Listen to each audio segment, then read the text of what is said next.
relationships and marriage in the West. Why? Why would you do it?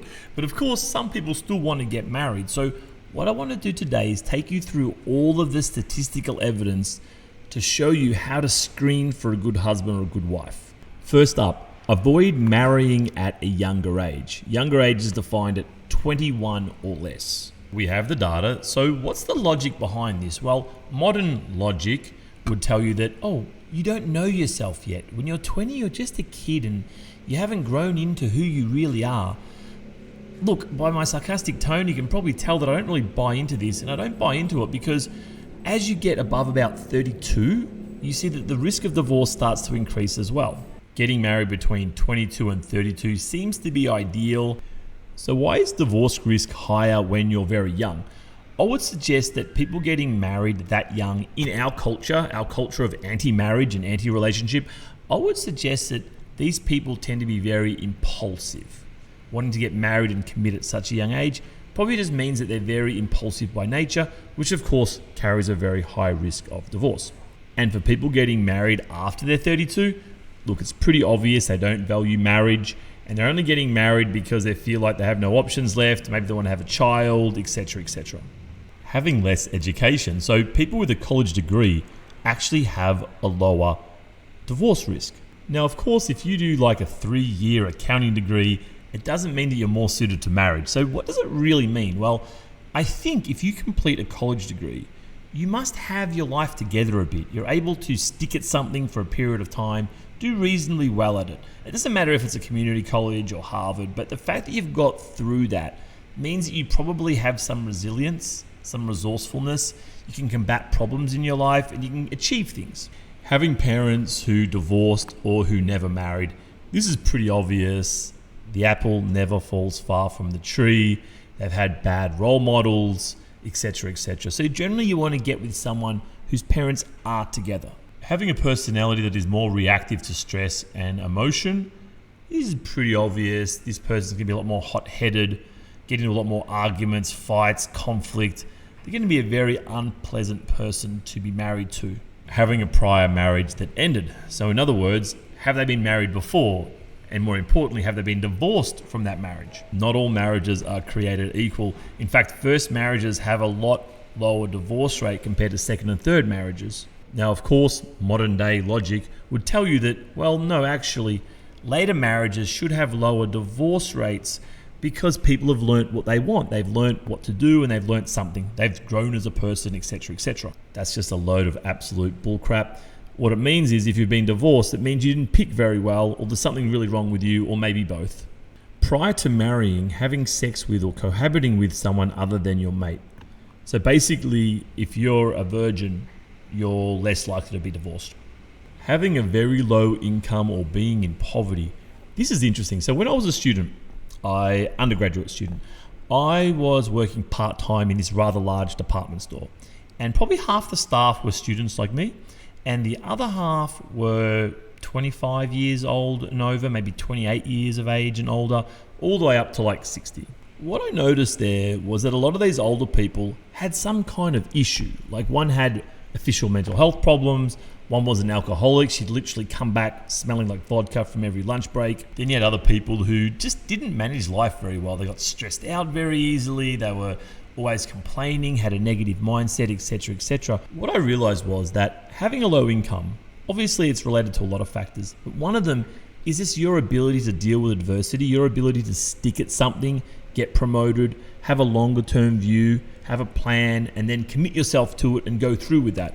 It takes a certain level of resilience and character. Having a child together before marrying, this could signal a whole lot of stuff. One, that they take marriage maybe less seriously. One, that it was an accident. Of course, there's not really many accidents. It's 2023. We have like how many forms of birth control? I think a lot of accidents are not really accidents by at least one or maybe both of the parties involved. So that would suggest some kind of narcissism or dark triad trait there as well. Living together before either being married or at least engaged. So this is really interesting because, again, our new age conventional modern theory is that you should live together first because then you'll learn about each other. But the data tells you the exact opposite. This might be because people who don't live together beforehand are more traditional by nature, take marriage more seriously, and are therefore more likely to stay together. Poorer communication and conflict management. This is pretty obvious. Things like silent treatment and this kind of stuff. You need people who are mature enough, emotionally mature enough to discuss and negotiate things. You can see this point is a bit related to the income stuff, the education stuff. If you look at data on domestic violence, it's almost entirely linked to the bottom income levels. This next point is really interesting. Being different in religion or race leads to a higher divorce rate. At the moment, in case you didn't realize, if you look at any movie or ad, there's a really high chance you have a mixed race couple. There seems to be some concerted effort to encourage us to get with people who are from a different race. So why are these marriages more likely to fail? Let's go with religion first, because what is religion? Religion is a culture. So if you have one culture, you marry someone with a different religion/culture, you have different values. You're marrying someone with different values. Having the same values is the most important thing to do for a marriage to work. Of course, if you're like in a capital city and you're both like liberal versions of your religions, maybe this has more chance of surviving. You can see how conflict could get out of control in this situation. If you're from the same religion, you have a set of rules to go by. If you have an argument, there's already rules in place. Who's right, who's wrong, who should do what. If you guys are looking from different rule books and you're trying to resolve conflict, there's going to be a problem. Also, how do you raise the kids? With his values, her values, somewhere in between. It seems obvious to me, but nonetheless, there it is, religion, different values, more likely to be divorced. And what about race? Well, race is a bit of a proxy for culture too. I mean, if you marry someone from a different race, you guys probably have at least some overhang from previous existing cultures linked to your race. So this could explain, much like the religion situation, could explain why you're more likely to get divorced. At the other extreme of that, you do have some larger liberal cities where multiple races have kind of converged in terms of their culture. They're all kind of this default liberal kind of culture. So shouldn't they maybe have a lower risk? So thinking about this, I think that if you're getting with someone who's from a different race, you probably have a desire for novelty. And of course, a desire for novelty is very, very destabilizing. Now, I'd love to see more research on this. I'd love to get into the nitty-gritty of it. But for now, let's move on to a couple of more things I want to show you. So we were looking earlier about the number of marriages someone's had. So you can see here, if someone's on their first marriage, so your first marriage, the other person's first marriage, you only have a 41% chance of divorce versus a 50% chance on average. And people on their second marriages end in divorce 60% of the time, and on their third marriages end in divorce 73% of the time. So why is this? I would imagine that, again, it comes back to that impulsiveness, feeling that passion, needing to commit and be with them forever and having that intensity. I imagine that's what it is, because the third marriage, 73% divorce rate. Why? Like literally, why would you do this to yourself? Okay, this is really interesting. This is the divorce rate for different occupations. Now, it's not the divorce rate as a percent, but out of 1,000. So you can't say, for example, dancers have a 43% chance of divorce, but you can compare them to other professions. So let's first look at the highest risk occupations. We have dancers, interesting, bartenders, massage therapists, gaming workers, gaming service workers, food tobacco machine operators. Interesting. We're seeing a theme here. We have people entering largely short-term focused occupations and occupations that could arguably have some sin attached. Now let's just scroll down at some of the lower risks. So just to get a sense of what's going on here, a dentist at 7 versus a dancer at 40. So dancers are 7 times or 6 times more likely to be divorced than dentists. Let's try to pick up a theme here. So optometrists, podiatrists, dentists, medical scientists. So it seems that people who are getting into the medical profession are much less likely to be divorced. Although nurses is not there, and my gut feel is that nurses are, there you go, 28.9. Nurses have a high divorce rate.